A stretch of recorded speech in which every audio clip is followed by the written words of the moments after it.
Oke, shalom, selamat pagi semuanya. Kita bersyukur, berterima kasih pada Tuhan.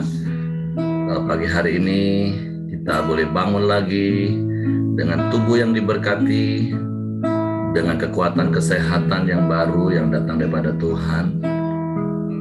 Kita mau bersyukur, kita mau menaikkan pujian, penyembahan kepada Tuhan. Sebab Tuhan baik, Tuhan sungguh baik, Tuhan sangat baik dan Dia selalu baik di dalam setiap langkah hidup kita.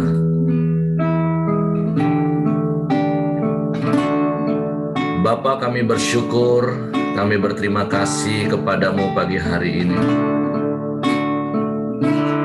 Kami ada karena anugerah-Mu. Kami hidup di dalam kemurahan-Mu. Kami bersyukur buat kesempatan hidup satu hari lagi yang Kau berikan bagi kami. Sebab itu pagi hari ini kami datang kepadamu dengan hati yang bersyukur, dengan mulut yang penuh dengan pujian penyembahan kepadamu. Sebab hanya Engkau yang layak dipuji, sebab hanya Engkau yang layak disembah, sebab Engkau Bapa yang baik. Sebab itu kami mau terus tinggal di dalam kasih-Mu dan firman-Mu di dalam kami. Dan kami mau terus mengasihi Engkau, karena Engkau yang lebih dulu mengasihi kami. Kami aman di dalam-Mu, kami tenang di dekat-Mu. Kami bersyukur, kami bersyukur.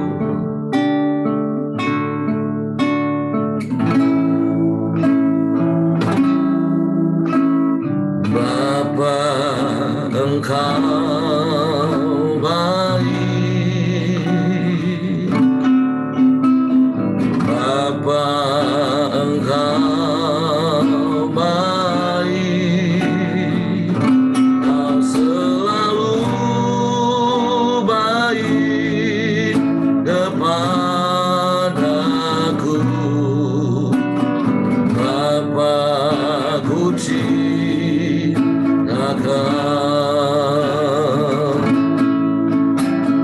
Bapa, Engkau baik.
aku cinta padamu.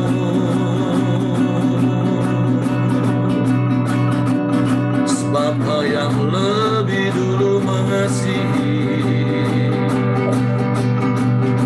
dengan kasih yang sempurna,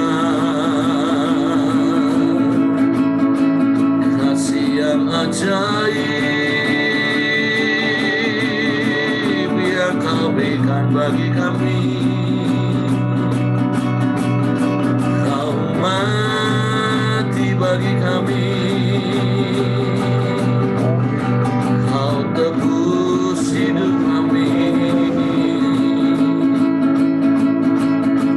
Kami bersyukur.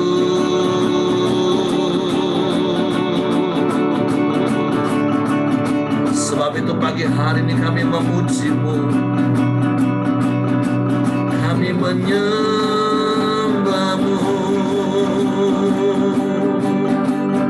sebab Kau yang layak,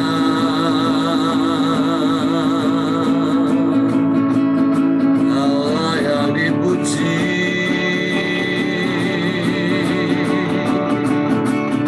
Kau layak disembah. Sebab Engkau satu-satunya Allah dan tidak ada yang lain. Selain Engkau tiada yang lain, tiada yang sama seperti-Mu. Kami bangga punya Bapa yang seperti-Mu. Kami bangga.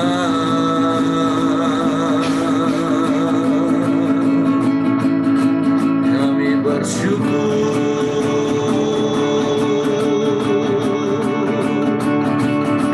bersyukur, kami sembah, kami sembah Kau. Haleluya.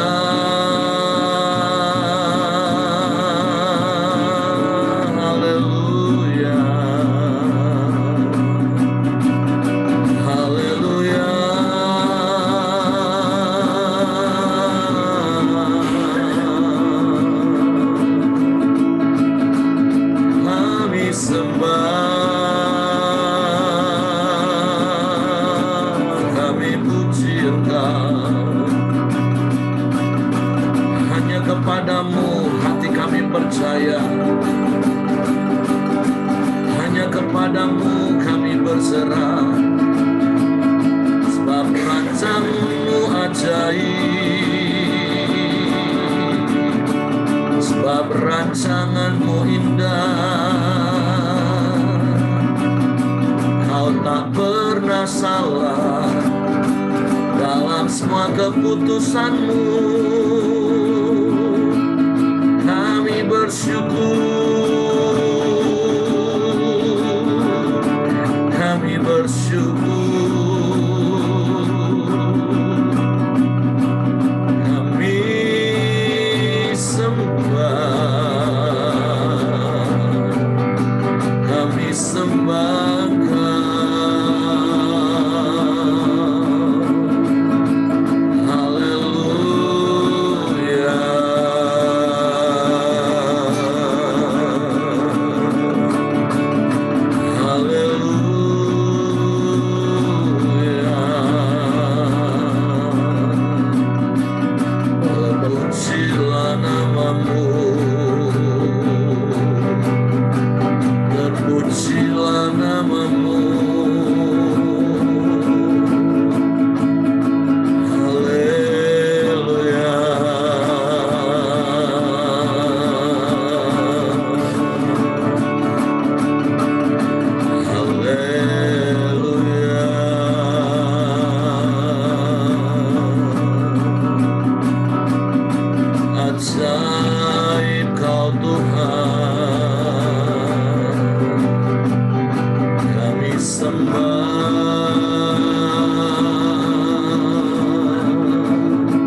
Ajaib,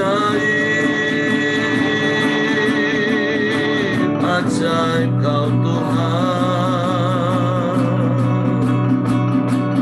kami sembah,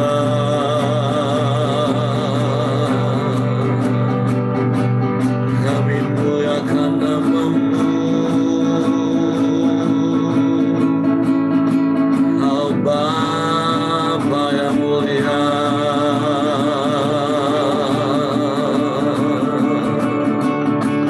sebab tidak ada yang seperti-Mu, tidak ada yang lain selain Engkau.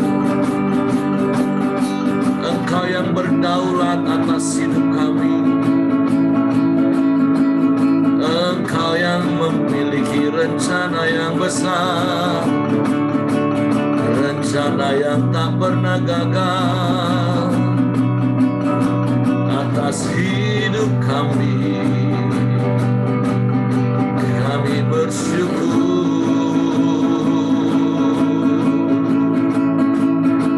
kami sembah.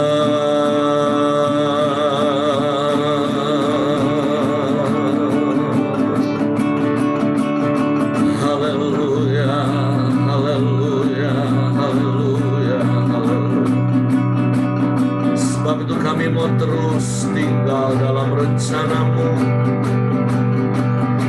sebab Kau selalu beri yang terbaik bagi kami. Sebab Kau Bapa yang baik, Bapa yang mulia, kami sembah,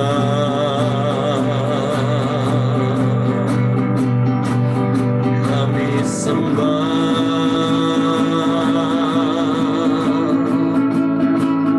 kami sembah.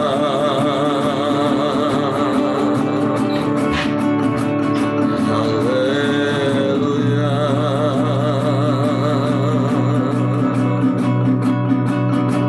Kami bangga punya Bapa yang seperti-Mu. Kami aman di dalam-Mu, kami tenang.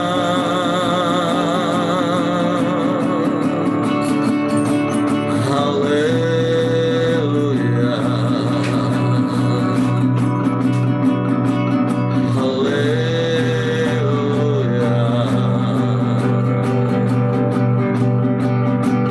haleluya.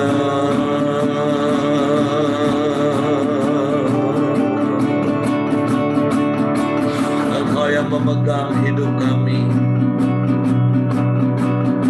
Engkau yang merancangkan perkara-perkara yang besar atas hidup kami.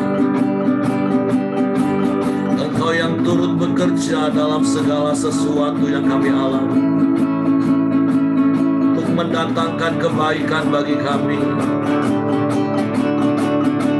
Sebab itu kami mau terus menanti-nantikan Engkau, berharap hanya kepada-Mu, percaya hanya kepada-Mu,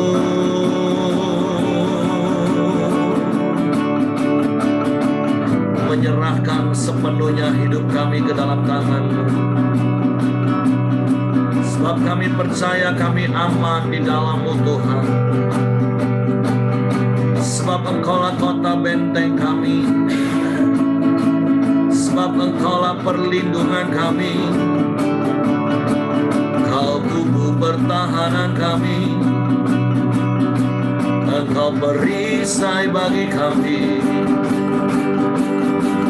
dan Kau tak pernah berubah, dulu, sekarang, bahkan sampai selama-lamanya. Sebab itu kami bersyukur kepada-Mu, kami sembah Engkau.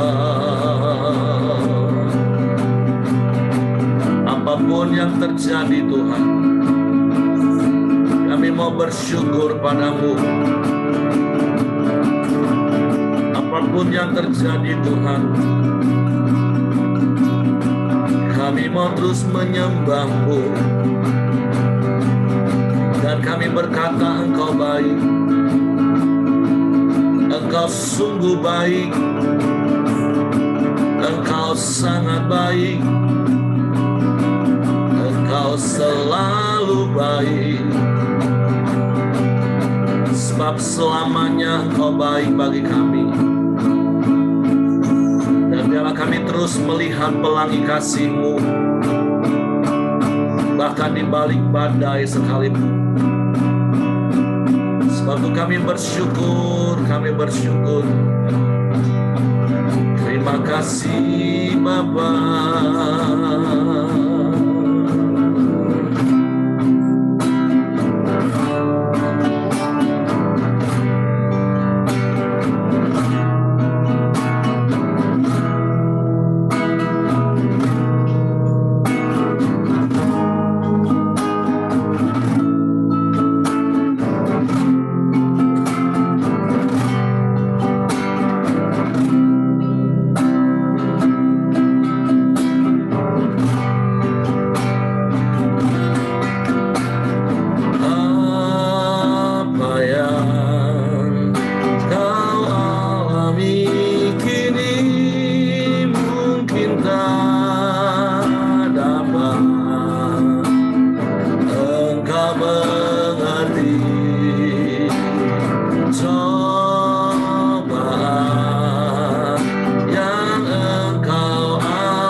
Percaya dalam hidup ini Tuhan.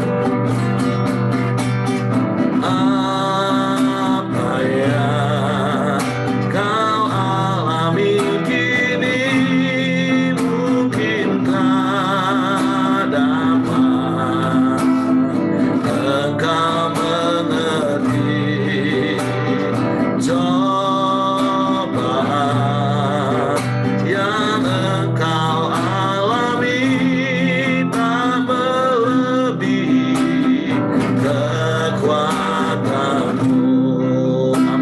percaya Tuhanku tak akan memberi ular beracun pada yang minta roti. Satu hal tanamkan di hati, indah semua yang Tuhan beri. Amin. Tangan Tuhan sedang merendam suatu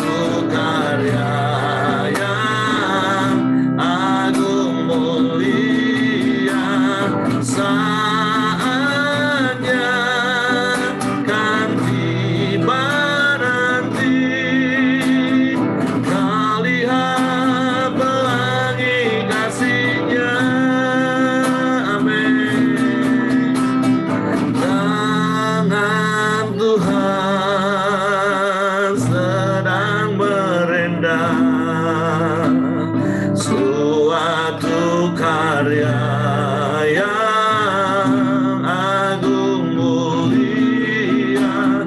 Saatnya kan tiba nanti,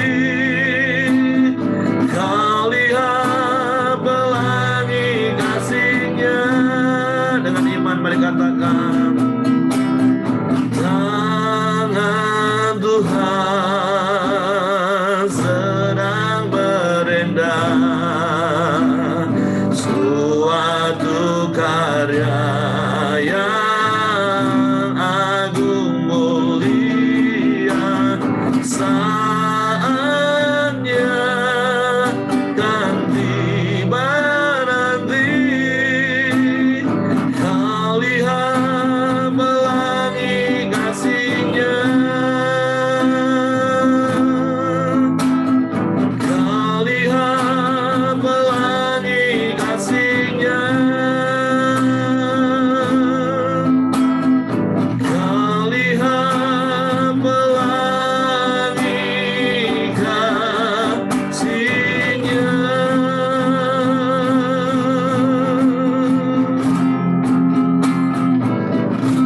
Ini yang mau kami percaya dalam hidup kami,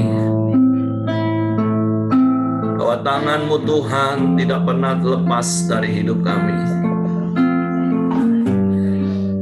Tapi tangan-Mu yang terus sedang merenda sebuah rancangan yang terbaik dalam hidup kami. Sekalipun ketika di dalam proses hidup, seringkali kami tidak dapat mengerti dan tidak memahami mengapa itu terjadi. Tapi satu hal yang kami mau terus taruh dalam hati kami, bahwa Engkau tidak pernah salah dalam setiap keputusan-Mu. Engkau tidak pernah salah dalam setiap rancangan-Mu. Karena segala sesuatu Engkau izinkan terjadi untuk mendatangkan kebaikan bagi kami. Bahkan di tengah badai sekalipun, kami percaya supaya kami dapat melihat pelangi kasih-Mu. Ketika kami sakit, itu supaya kami mengalami kuasa kesembuhan-Mu. Ketika kami bersedih, itu supaya kami mengalami sukacita dan penghiburan yang datang daripada-Mu. Ketika kami mengalami kelemahan, itu supaya kami dapat merasakan Engkau berikan kekuatan bagi kami. Bahkan di saat kami mengalami kekurangan, itu supaya kami dapat melihat dan merasakan betapa Engkau Allah yang mencukupkan segala sesuatu bagi kami. Sebab itu kami mau bersyukur kepada-Mu dalam segala keadaan kami. Dan kami mau terus berkata, Engkau baik bagi kami. Engkau sungguh baik bagi kami. Engkau sangat baik bagi kami. Engkau selalu baik bagi kami. Selamanya Engkau baik bagi kami. Sebab Engkau Allah yang baik bagi kami. Bapa, kami bersyukur, kami berterima kasih kepada-Mu pagi hari ini. Karena tangan-Mu tidak pernah terlepas dari hidup kami. Ebenezer Tuhan. Sampai sejauh ini Engkau yang menolong kami. Sehingga kalau kami boleh ada sampai pagi hari ini, itu bukan karena kuat gagah kami, tapi semua karena anugerah dan kemurahan-Mu yang terus Kau nyatakan dalam hidup kami. Sebab itu kami mau terus hidup di dalam rancangan-Mu. Kami mau hidup di dalam jalan-jalan-Mu. Dan melalui firman-Mu lah Tuhan, kami mengerti rancangan-Mu. Kami mengetahui jalan-jalan-Mu. Sebab itu pagi hari ini kami mau buka hati kami lagi untuk firman-Mu. Roh Kudus, tolong kami untuk mengerti firman-Mu, untuk kami memahami firman-Mu, sehingga kami percaya firman-Mu, dan kami melakukan firman-Mu. Di dalam nama Yesus Tuhan, kami sambut firman-Mu pagi hari ini. Haleluya, haleluya, haleluya. Amin. Oke, silakan Pak Johan. Suara saya jelas, Pak? Ya, selamat pagi, Shalom, Bapak-Bapak, Ibu-Ibu. Maka saya ingin menyampaikan sharing firman Tuhan di Yohanes yang ke-1 sampai ke-14. Memang rada panjang, tapi nggak apa-apa, kita harus baca, karena semakin banyak kita membaca, semakin banyak kita mengerti kebaikan-kebaikan Tuhan. Ya, berikutnya, Yesus menampakkan diri kepada murid-muridnya di pantai Danau Tiberias.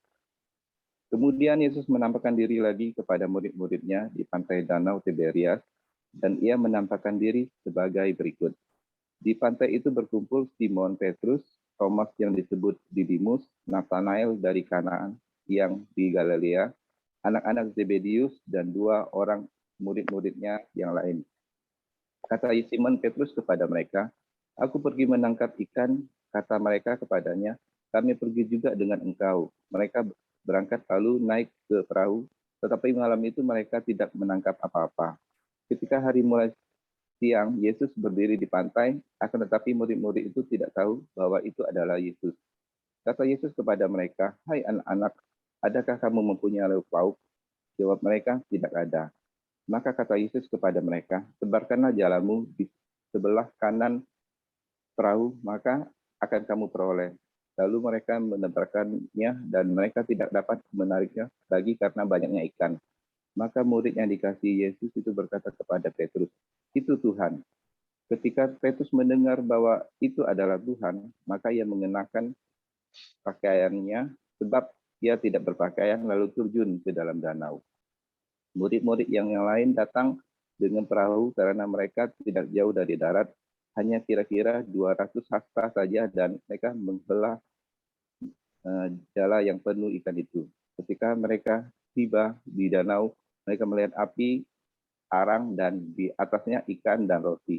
Kata Yesus kepada mereka, "Bawalah beberapa ikan yang baru kamu tangkap itu." Simon Petrus naik ke perahu, lalu menghela jala itu ke darat, penuh ikan-ikan besar, 153 ekor banyaknya. Dan sungguh pun sebanyak itu, jala itu tidak koyak. Kata Yesus kepada mereka, "Marilah, sarapanlah." Tidak ada di antara murid-murid itu yang berani bertanya kepadanya, "Siapakah engkau?" Sebab mereka tahu bahwa ia adalah Tuhan. Yesus maju ke depan mengambil roti dan memberikannya kepada mereka, demikian juga ikan itu. Itulah ketiga kalinya Yesus menampakkan diri kepada murid-muridnya sudah ia bangkit di antara orang mati. Nah, dari perikop ini yang saya baca berkali-kali, saya mendapatkan 4 nilai dalam perikop ini. Yang pertama itu di ayat ketiga, yaitu hidup yang mengandalkan Tuhan. Saya bacakan lagi. Kata Simon Petrus kepada mereka, "Aku pergi menangkap ikan." Kata mereka kepadanya, "Kami pergi juga dengan engkau." Mereka berangkat lalu naik ke perahu. Tetapi malam itu mereka tidak menangkap apa-apa. Nah, kita tahu sendiri bahwa Petrus ini adalah orang yang sangat berpengalaman di dalam menangkap ikan. Dia memang nelayan sih, jadi dia tahu harusnya minimal dapat sedikit. Nah, ini dia tidak mendapat apa-apa karena Tuhan tidak ada di itu. Nah, jadi nilai yang saya dapat, hidup yang mengandalkan Tuhan. Yaitu bagaimanapun usaha kita dalam hidup ini, jika tidak bersama-sama dengan Tuhan, tidak akan membawa sukacita. Walaupun mungkin hidup kita tidak di dalam Tuhan, mungkin kita berhasil apa-apa, tapi sukacita yang di dalam Tuhan itu lebih enak daripada sukacita di dalam dunia. di dalam dunia tidak akan membawa sukacita.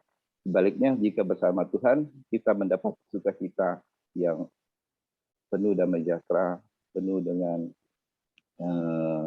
kebaikan. Nah, jika bersama Tuhan, maka di ayat 11, hasil dari bersama Tuhan itu, Simon Petrus naik ke perahu, lalu menghala jala itu ke darat, penuh ikan-ikan besar.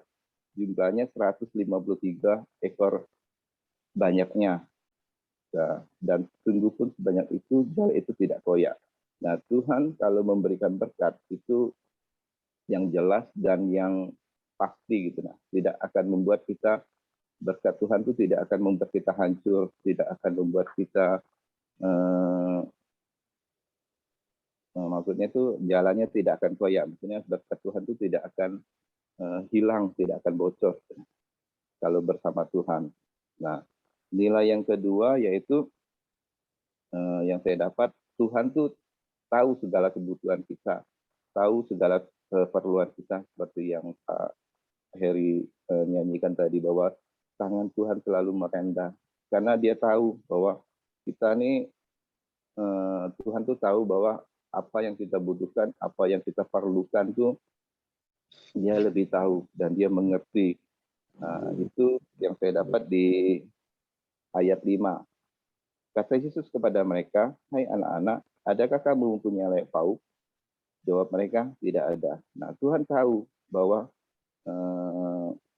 orang-orang yang di dalam perahu itu belum makan dan tidak ada makanan untuk dimakan. Nah, makanya Tuhan bertanya. Dan juga di dalam perikop ini yang saya dapat bahwa Tuhan tuh selalu tahu dan selalu siap menolong kita. Nah, Tuhan Yesus itu sangat mengasihi kita sampai makan pun ia sediakan, ia mau, ia tahu. Dan apapun yang kita butuhkan selalu membantu, Tuhan itu selalu membantu anak-anaknya yang mengasihinya. Dan di sini saya juga mau sharing bahwa Tuhan tuh mungkin seumuran dengan Petrus, mungkin seumuran dengan tapi dia berkata, "Hai anak-anak, adakah kamu mempunyai lauk pauk?" Nah, dia berkata kepada mereka tuh anak-anak, padahal sebenarnya mereka tuh bukan anak-anak. Nah, ini menggambarkan bahwa Yesus tuh sangat mengasihi kita, sangat mengasihi kita sebagai anak-anaknya. Jadi kita harus mengerti, kita sebagai anak itu jadi pasti dikasihi, pasti dicukupkan, pasti diberi rasa aman gitu. Nah, jadi kita sebagai anak-anak Tuhan jangan lagi merasa bahwa diri kita rendah, diri kita susah. Tapi biarlah di dalam gambaran ini, hai anak-anak, nah berarti kita punya Bapa yang baik, kita punya Bapa yang mengasihi, kita punya Bapa yang memperdulikan, mengerti, mendengar semua yang kita butuhkan, yang kita doakan, dia dengar gitu. Nah, jadi ibaratnya di lagu itu ada juga ngomongkan gini, di saat perlu Tuhan tahu, di saat kita berdoa Tuhan dengar, nah, saat percaya Tuhan pasti berkati gitu. Jadi jangan lagi ada anak-anak Tuhan yang rendah diri, yang tidak merasa aman, karena Tuhan selalu menyertai kita. Nah, nilai yang ketiga yang saya dapat itu di ayat ke-6. Saya bacakan, maka kata Yesus kepada mereka, "Sebarkanlah jalamu di sebelah kanan perahu, maka akan kamu peroleh." Lalu mereka menembakkannya dan mereka tidak dapat menariknya lagi karena banyaknya ikan. Nah, kunci dari nilai yang saya dapat adalah ketaatan. Karena ketaatan adalah kunci pertolongan Tuhan terhadap kita. Jadi di dalam perikop ini banyak sih nilai-nilai yang kalau kita baca berkali-kali itu banyak sekali nilai-nilai yang nilai Tuhan yang kita harus ngerti gitu. Nah, kita harus pahami bahwa Tuhan tuh maunya kita taat. Tuhan tuh maunya kita mengerti perintah dan ketetapan-ketetapannya. Dan kunci dari firman Tuhan yang ayat 6 ini adalah ketaatan. Karena Petrus bagaimanapun dia pengalaman, dia tetap menebarkan jalannya.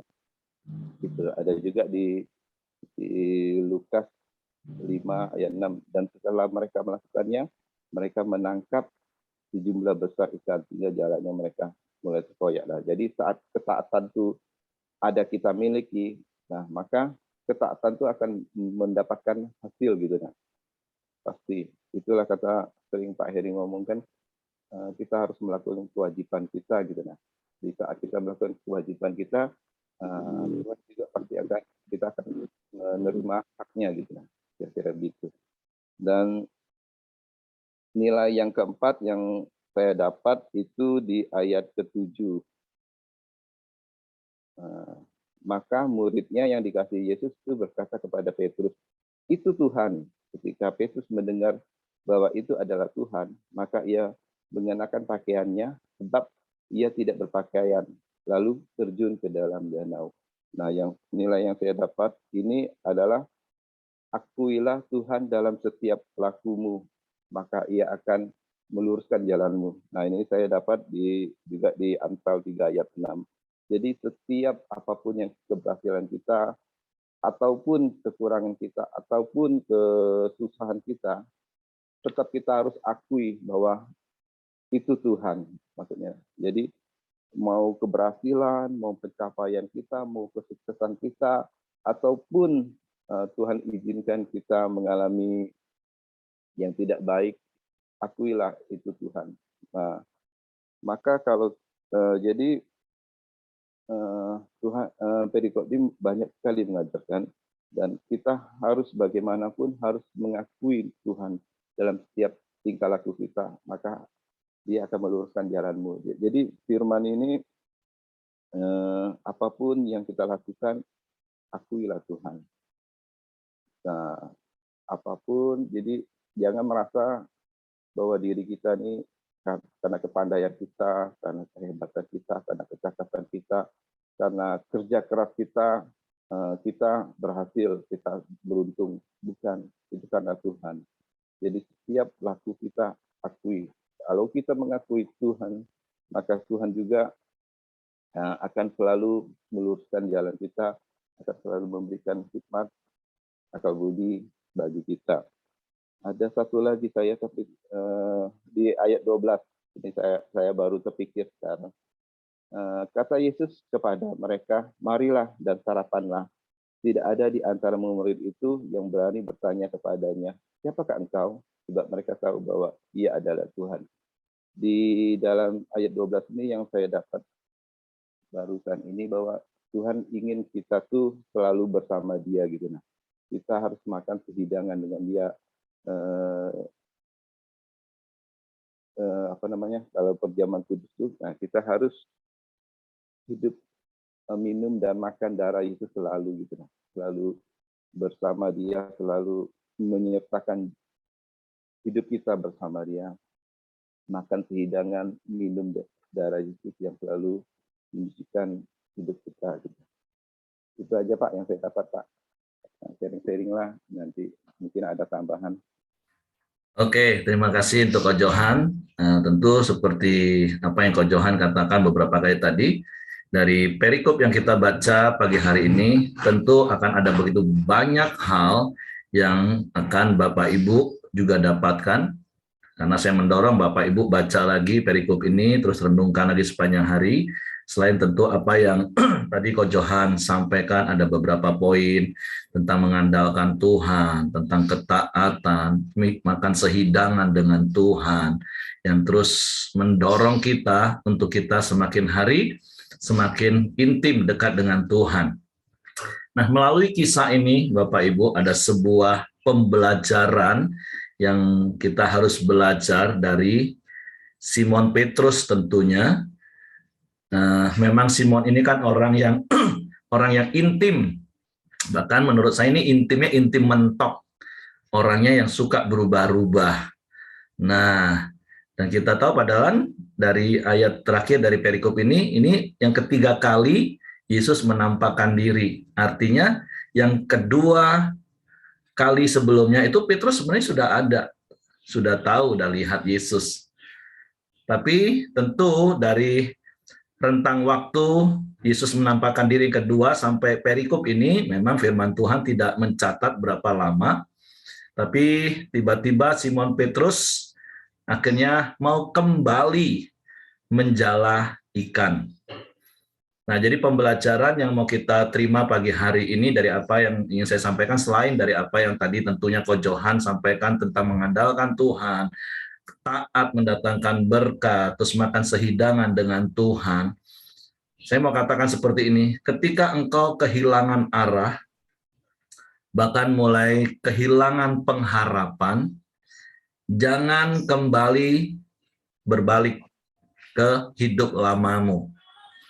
Kan kita tahu sama-sama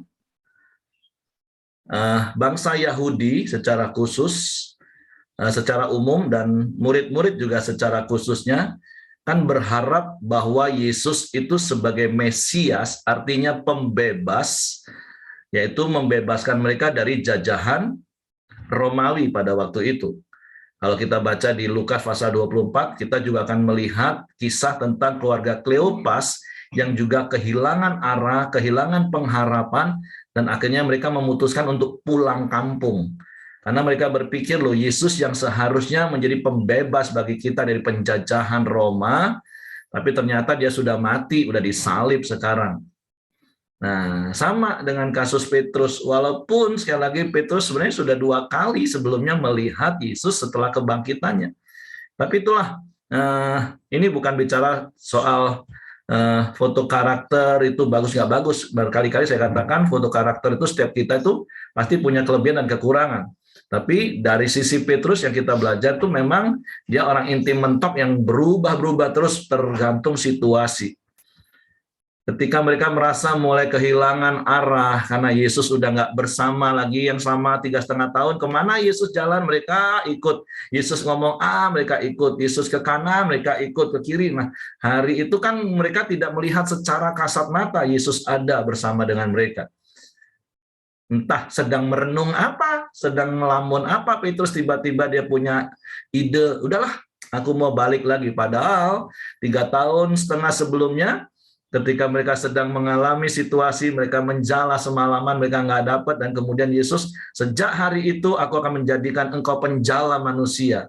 Hari itu Petrus mau balik lagi jadi penjala ikan.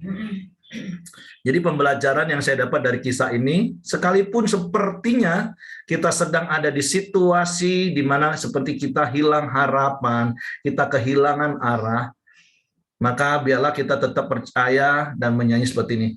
Saat ku tak melihat jalanmu, hatiku percaya. Nah, harusnya kita mau seperti itu. Karena kalau kita besok akan masuk kepada perikop berikutnya, setelah selesai perikop ini, maka Yesus secara pribadi datang kepada Simon Petrus, dan Yesus bertanya 3 kali, dan kalimat pertama kata pertama yang Yesus katakan itu memanggil Simon Petrus itu dengan nama aslinya lagi. Simon, anak Daud.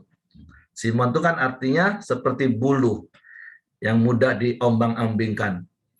Padahal kan beberapa waktu sebelumnya kan Yesus sudah ngomong, Simon, engkau akan disebut Petrus, engkau akan disebut batu karang, engkau harus jadi orang yang kokoh, pribadi yang kokoh. Tapi ternyata sampai Yesus disalib, bahkan sampai Yesus bangkit dan menampakkan diri 2 kali, ternyata Simon masih seperti bulu yang terombang-ambing, mudah sekali berubah. Nah, besok kita akan belajar lebih dalam di situ. Tapi pembelajaran hari ini,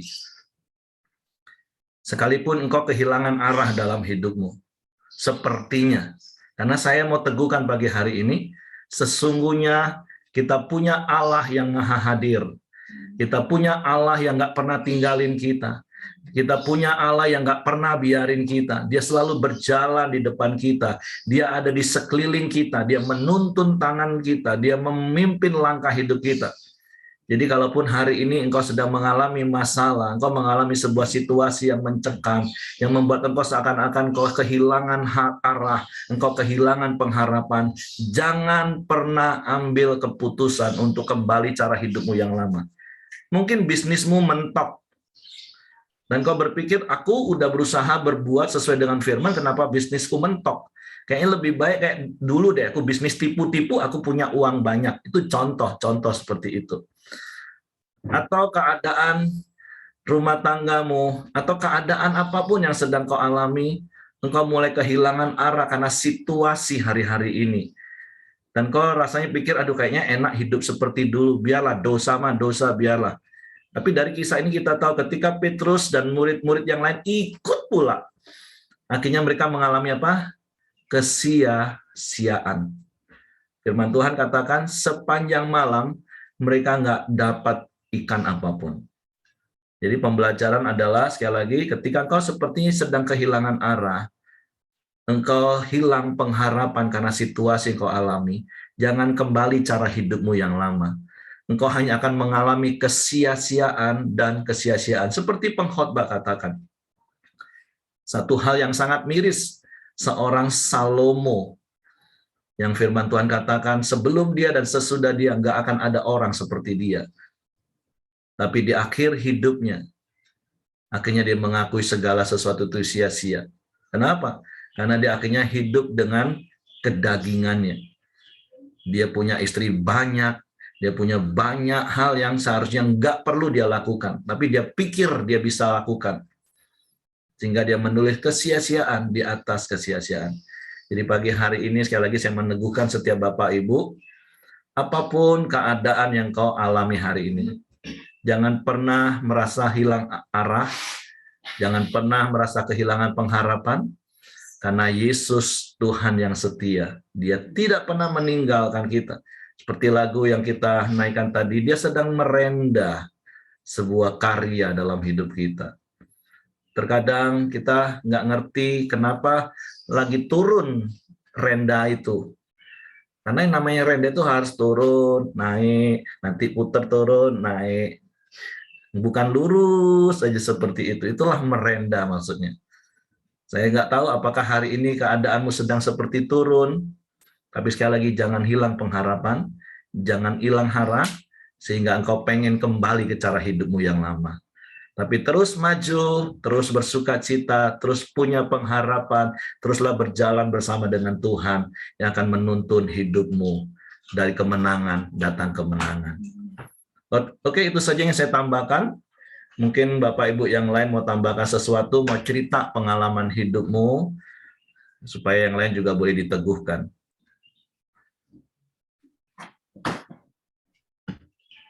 Mungkin sedikit ya Pak. Silakan. Menambahin sedikit dari apa yang disampaikan Pak Johan dan Pak Heri. Tapi sebelumnya selamat ulang tahun kepada Ibu Mirianti, panjang umur, Tuhan memberkati. Ya, dari apa yang sudah disampaikan oleh Johan dan Pak Heri, saya ingin menambahkan sedikit apa yang saya dapat secara pribadi, ya. Ternyata ya setiap kitab Injil baik dari Matius,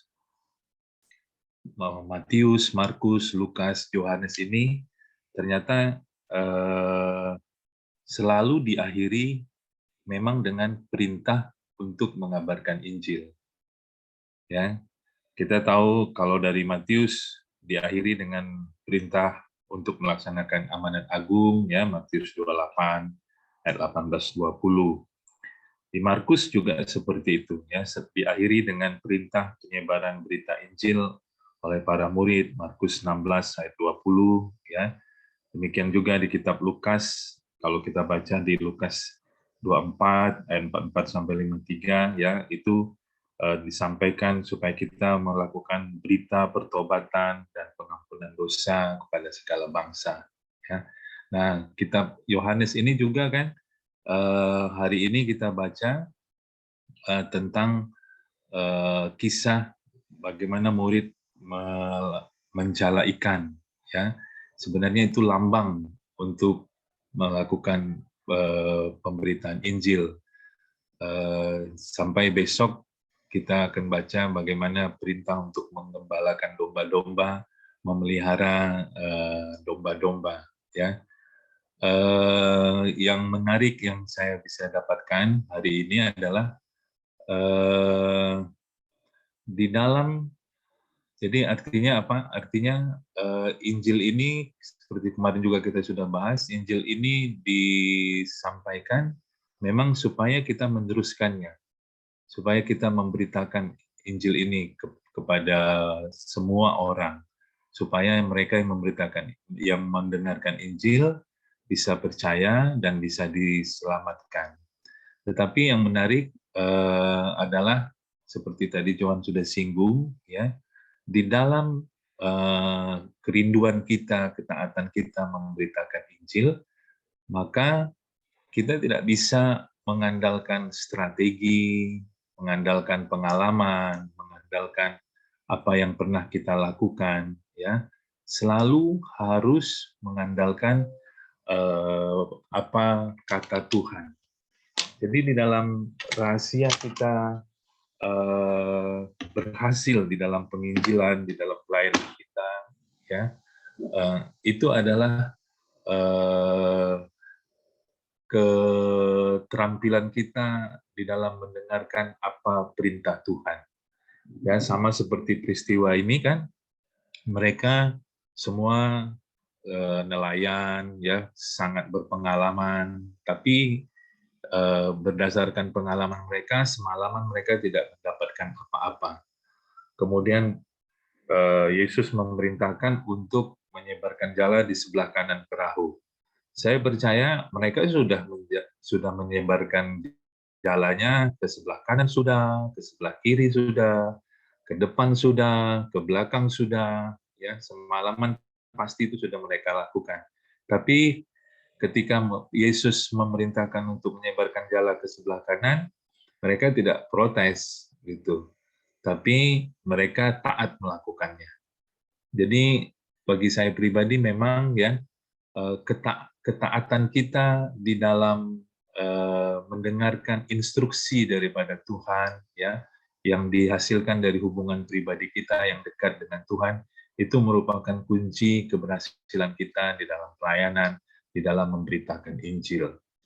Hanya saja memang, ya, yang saya lihat bahwa perintah untuk menyebarkan jala itu atau instruksi itu kan memang diberikan kepada mereka yang ada di dalam perahu dan yang ada di tengah-tengah danau, atau bisa dibilang di dalam ladang pelayanan.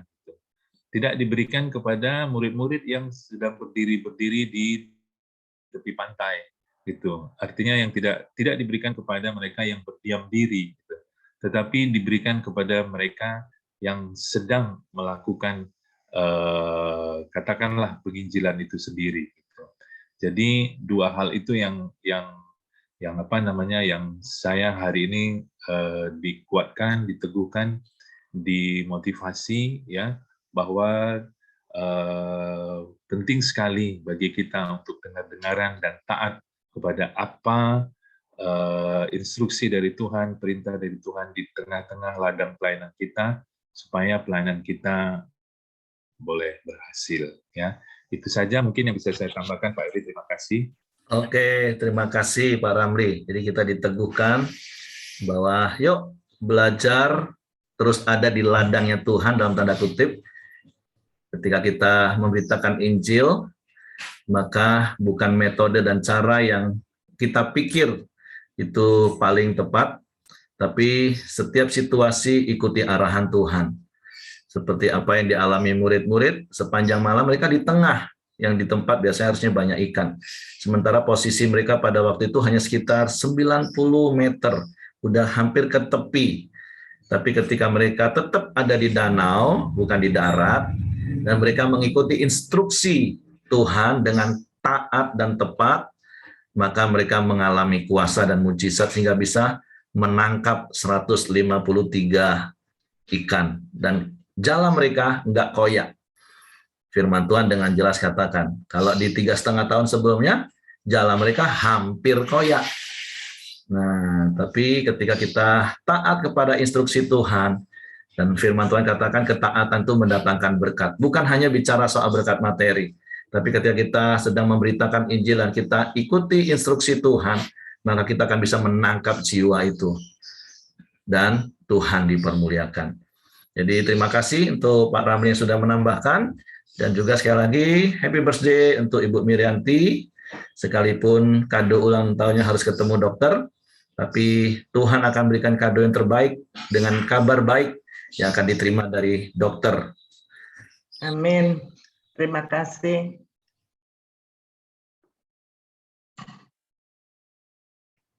Oke, kalau tidak ada yang lain lagi, saya serahkan kepada Hengki.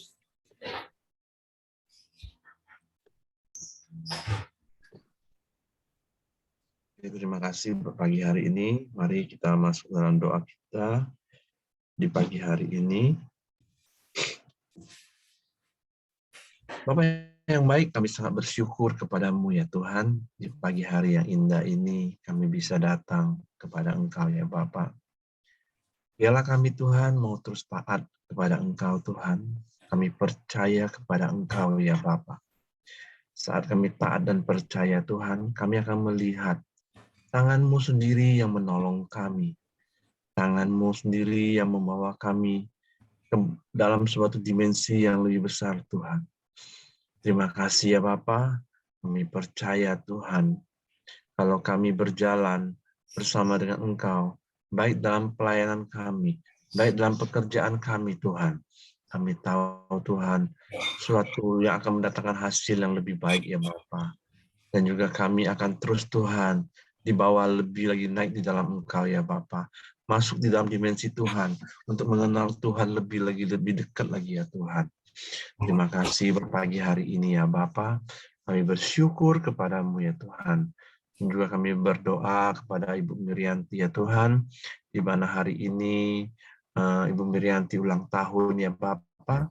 Biarlah Tuhan terus memberkati Ibu Mirianti, berikan kesehatan yang terbaik dan panjang umur ada di tangan Ibu Mirianti ya Bapa. Dan juga di mana hari ini Ibu Mirianti akan ke Surabaya ya Tuhan untuk konsul dengan Dr. Ali Beda ya Bapa. Biarlah Tuhan memberkati perjalanannya pergi hingga pulang, dan juga apapun hasilnya Tuhan juga memberikan yang terbaik ya Bapa. Biarlah kami berdoa di pagi hari ini Tuhan, kami sepakat. Biarlah setiap organ tubuhnya Ibu Mirianti Tuhan pulihkan, Tuhan sembuhkan, Tuhan normalkan di dalam nama Tuhan Yesus ya Bapa.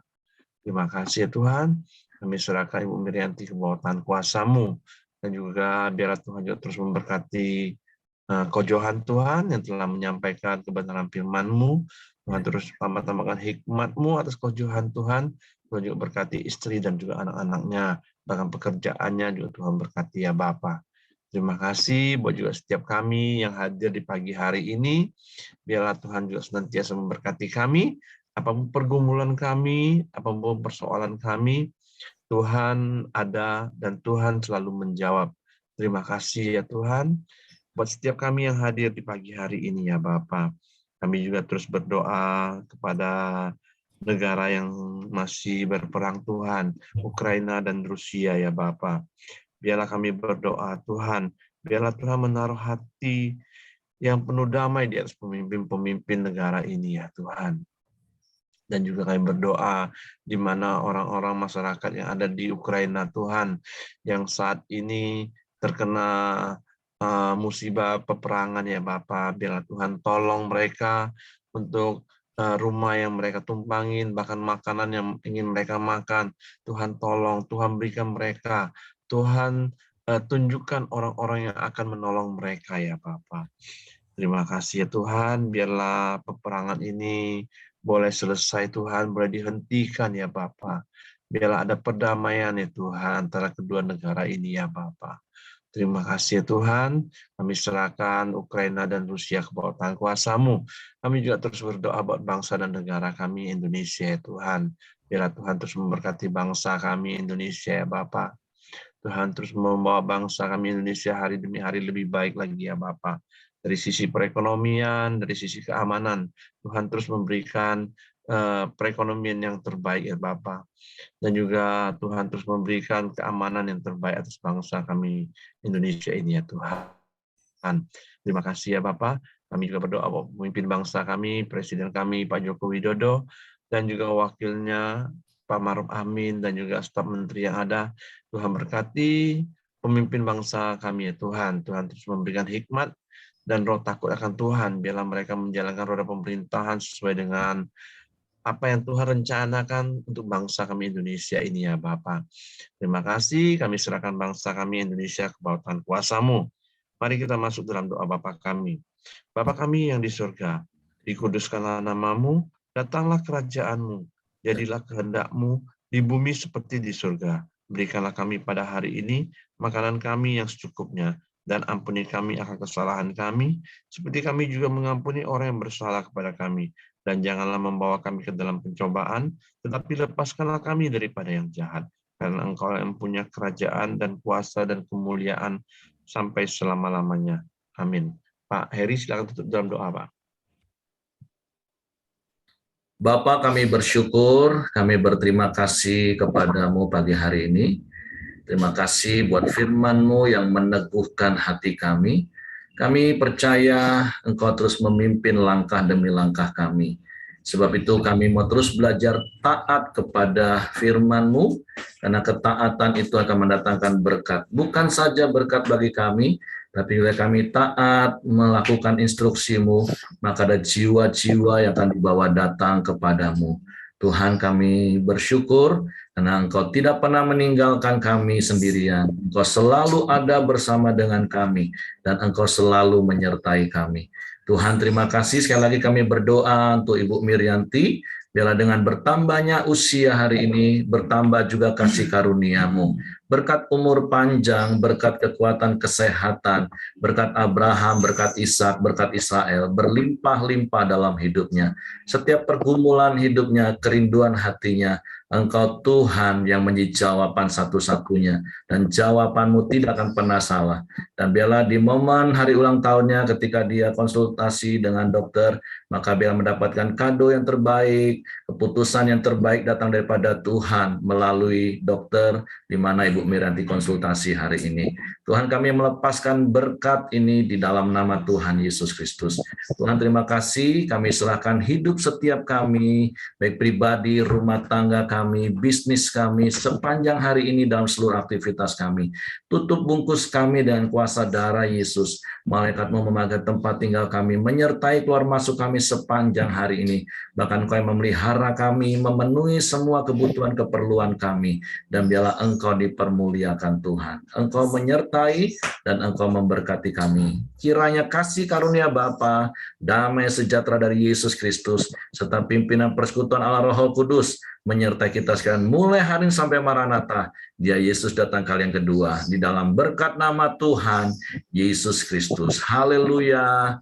Amin. Semangat pagi. Selamat beraktivitas. Tuhan memberkati.